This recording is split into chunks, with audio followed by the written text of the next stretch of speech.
हैरान कर देने वाली घटना आई है सामने। गाड़ी के सामने 3 बच्चे और एक महिला को देख रहे हैं। दरअसल ये महिला के पति 7 वर्ष पहले मृत हो गया था। ये महिला 3 बच्चों को छोड़कर अपने प्रेमी संग रचाने जा रही है शादी।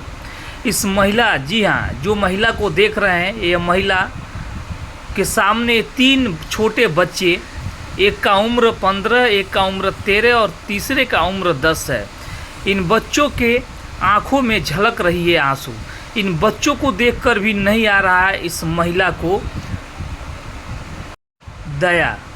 क्या माँ का ममता खो गई इस जमाने में। इन 3 मासूम बच्चों को छोड़कर अपने प्रेमी संग ये विधवा महिला रचाने जा रही है शादी।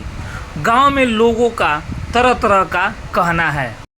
दरअसल ये मामला चौरा खास थाना क्षेत्र के कोयलासवा बुजुर्ग मंगल टोला का है। क्या इस बच्चों को आंखों में आंसू भी देखकर इस महिला का नहीं पिघल रहा है दिल। इन छोटों छोटों बच्चों का अब क्या होगा, क्या होगी इनकी ज़िंदगी।